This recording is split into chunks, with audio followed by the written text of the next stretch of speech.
Hi guys! Hello mga kakiti-kiti. For today's video po, isi-share ko sa inyo para po ito sa mga bagong monetize. Isi-share ko sa inyo kung paano maglagay ng multiple ads sa iyong mga videos, okay?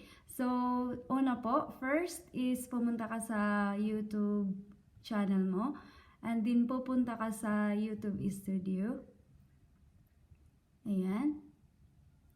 And then next is pupunta ka dito sa Creator Studio Classic. Diyan po. Skip lang po natin yan. Okay, so nandito na po tayo. And then pupunta ka po dito sa Video Manager. Ito. Click mo po yan.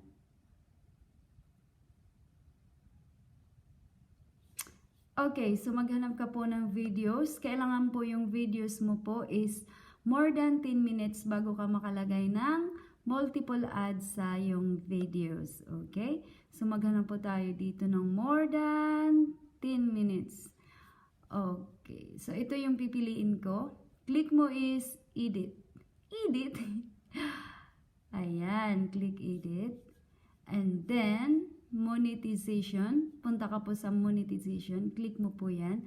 Since hindi pa po na-monetize tong video ko, click mo yung monetize with ads. Ayan. So, lalabas na po yan dyan. Okay. Scroll down mo po. At saka dito po, ad formats. Kailangan po ito dito lahat naka-check. Ito, okay? Overlays, ads, sponsor cards, skippable, non-skippable. Kailangan po yan lahat naka-check, okay?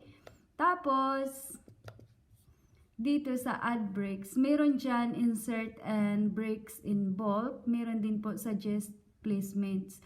So, dito ka na lang pupunta. Ito yung blue dito na may 0.00. Tsaka kailangan yan, ito din po dito, before video, before mag-start yung video mo. Kung gusto mo, pwede mo po yan i-check para po pagbukas ng video mo is may ads ka agad. Sasalubong sa kanila yung ads. Okay, so if you want, you can check that or pwede mo din iwan ang hindi naka-check yan. So, okay, dito na tayo. Drag mo lang po itong kulay blue dito. I-drag mo lang po siya. Drag forward. Drag forward. Depende po yan kung gaano kahaba yung video.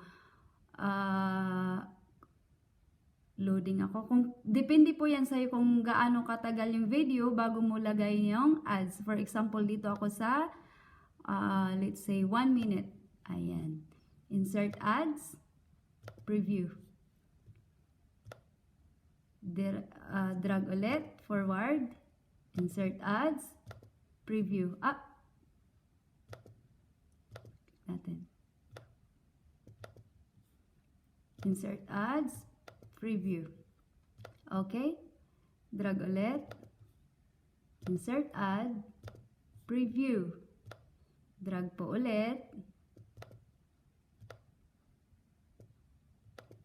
Insert ad. Preview. Yun lang po. Napaka-simple lang. Madali lang. Insert ad. Preview. Ayan. So, ganun lang po. Ganyan at ganyan lang po ulit. Depende yan sa'yo kung ilang ads yung ilalagay mo. Okay.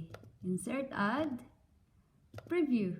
And then dito after video, check mo rin po yan. Okay? And of course, save changes. Okay, ganun lang kadali po. Easy. Then, back to Video Manager. Yala, sana nakatulong po itong